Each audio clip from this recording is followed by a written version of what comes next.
Now, the first thing we want to do is make sure ain't no bullets in this here gun. Now, y'all, today I'm going to show you, when all us bubbas get ready to take pictures of our gun collections, how we make that purty metal look so dang shiny. So come on along with me. Yee-haw!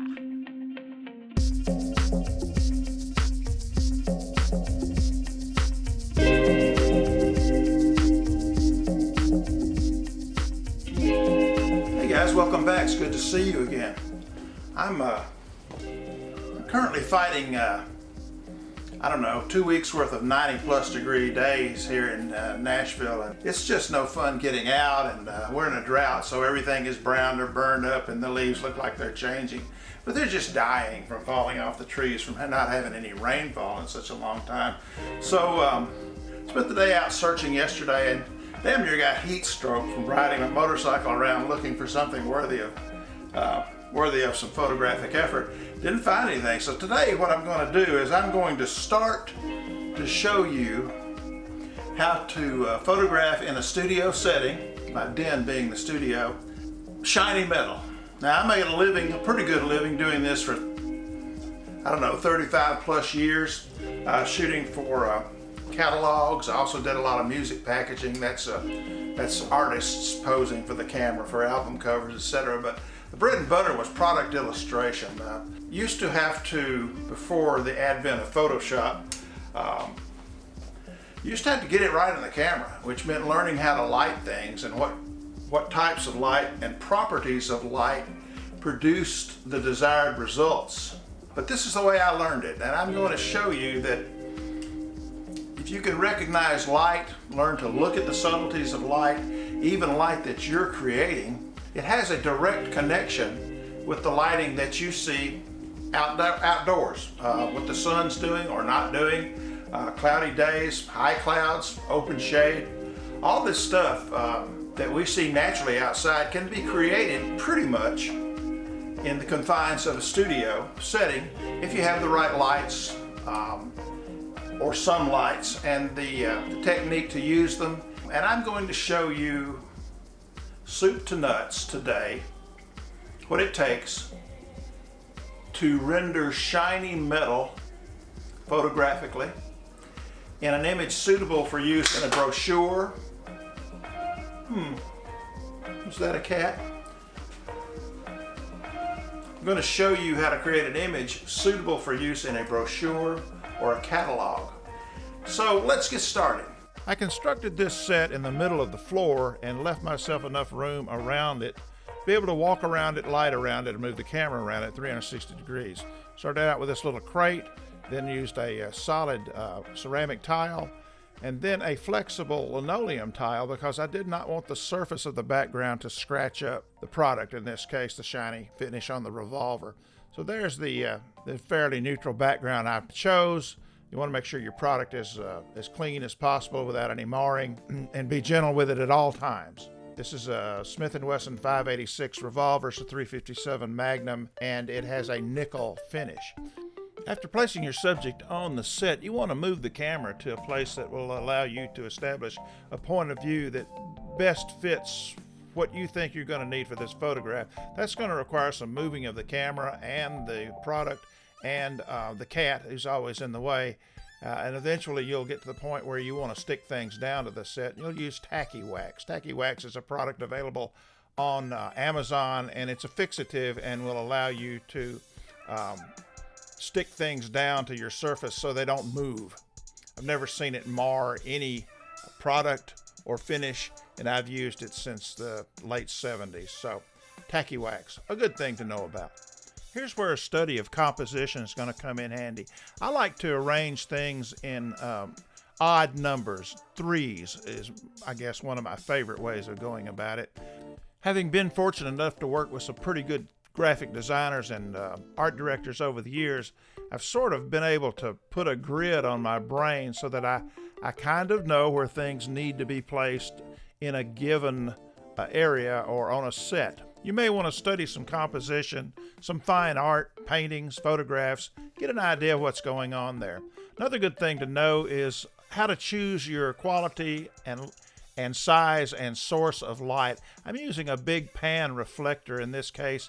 It renders fairly open shadows, but enough direction to show, I guess, texture. The grip has a diamond texture to it. Some of the other metal parts have different textures to them, and you want to be able to cross-light those in such a way as to pull out the character of what's going on there.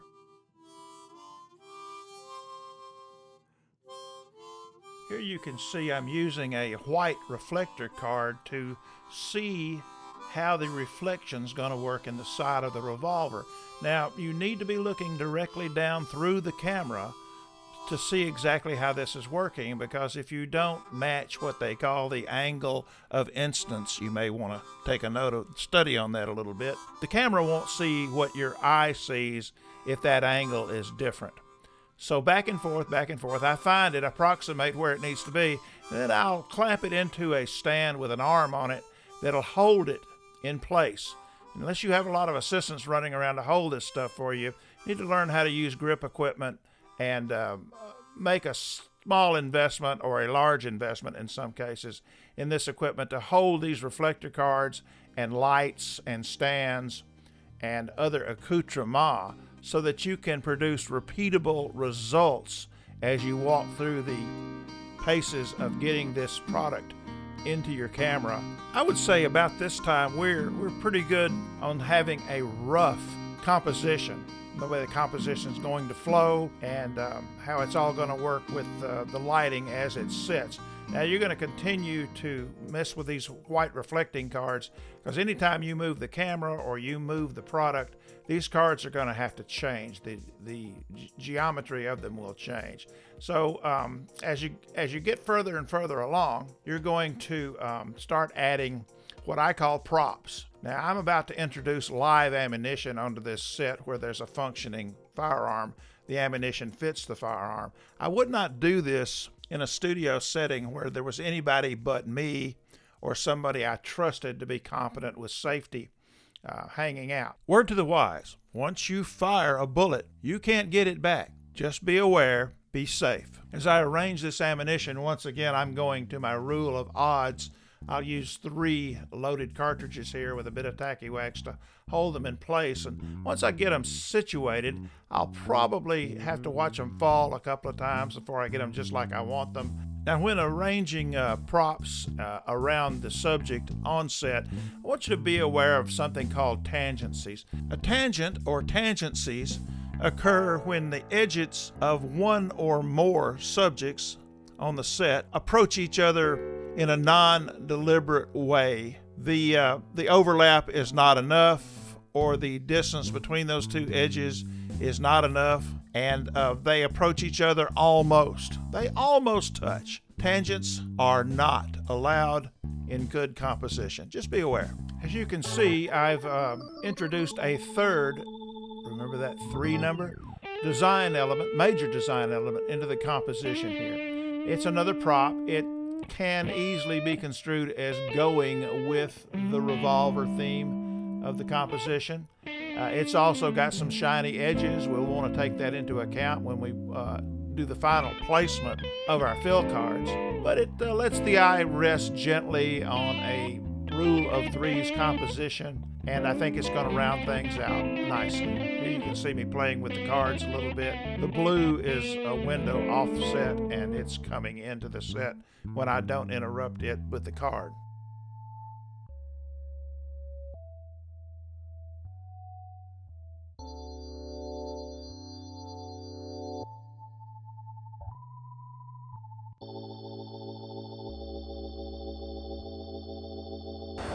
Finally cooled off a little bit. I was thinking as I was shooting the photograph of the revolver to demonstrate how to handle reflections and get shiny metal that's not blown out, that I was shooting at f/19, f/22, and a lot of people, a lot of photographers on YouTube have a problem with diffraction.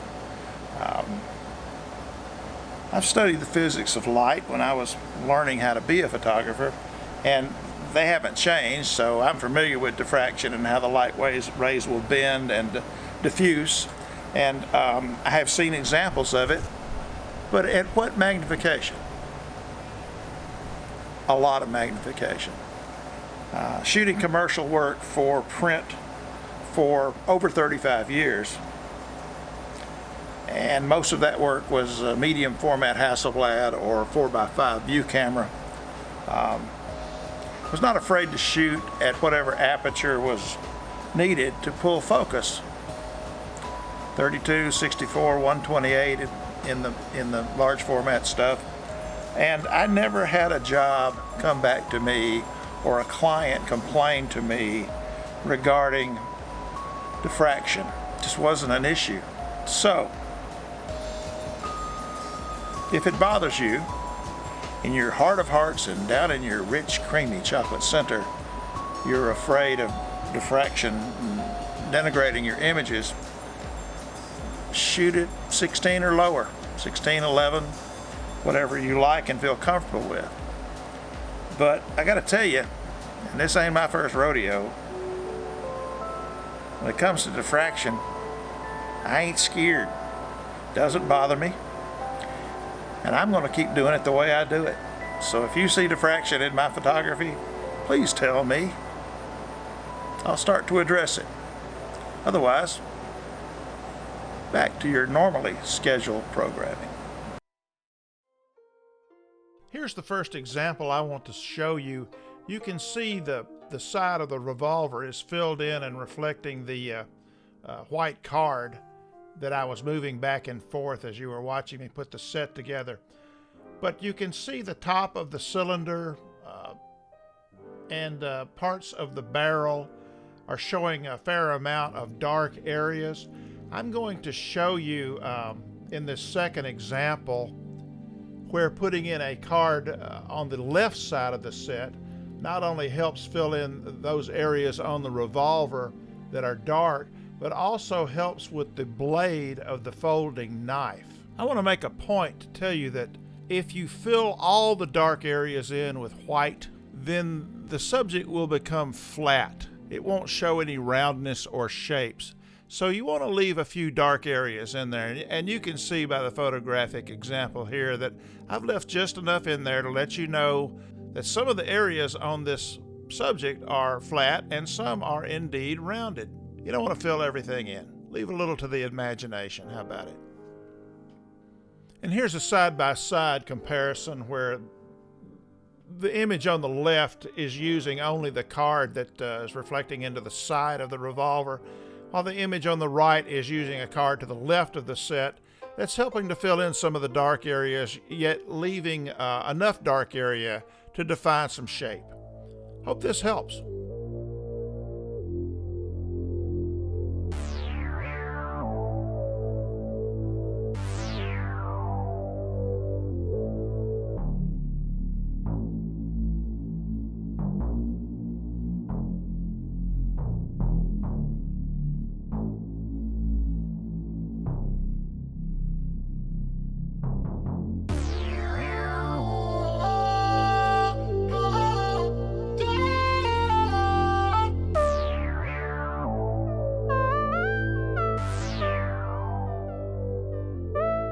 Get away.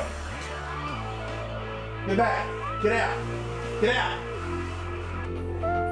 Get out. Get away. Get back. Get back.